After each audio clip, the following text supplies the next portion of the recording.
Bonsoir à tous, bienvenue dans ce flash d'information sur Guinée Matin TV. Le procès en appel d'Amadou Damaro Camara s'est poursuivi ce jeudi 10 avril à la Cour de répression des infractions économiques et financières.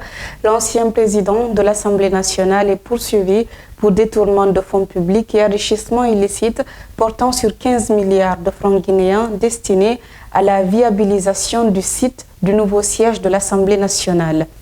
Condamné en première instance à 4 ans de prison ferme, une amende de 10 millions et 5 milliards de francs guinéens de dommages et intérêts, il a contesté cette décision devant la Chambre des appels.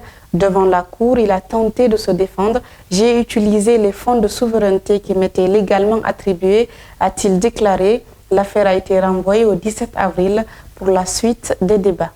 Dans un autre dossier judiciaire, la Cour d'appel a rendu son arrêt dans le procès en appel d'Alseni Camara et ses co-accusés, ouvert depuis le 13 février dernier sur les 5 personnes poursuivies pour tentative de meurtre, complicité et détention illégale d'uniformes militaires.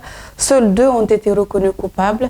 La peine de Mama Issata Yatara a été réduite à 3 ans contre 5 ans initialement. En revanche, les 10 ans de réclusion criminelle infligés à Alseni Camara ont été confirmés. Ces faits remontent à octobre 2021 et s'étaient produits à Kouria, dans la préfecture de Koya.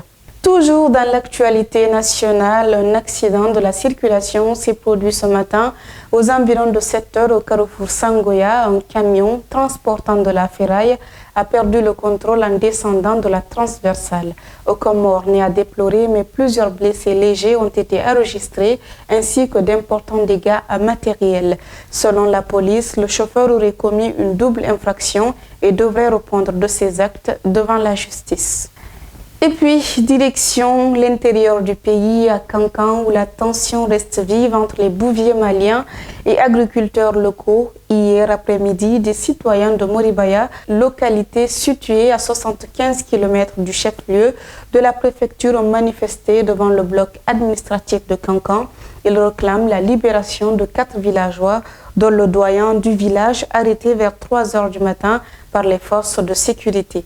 Ces derniers sont accusés par un certain Kadi Ali Kamara de violence physique après avoir refusé de passer en accord avec les bouviers pour leur installation dans le village. Voilà, mesdames et messieurs, c'est tout pour ce flash d'information. Continuez à suivre Guinée Matin TV et guinématin.com sur nos différentes plateformes digitales. M'a réalisé ce soir Mariam Bari, derrière la caméra Ibrahim Ba. Prenez soin de vous. Au revoir.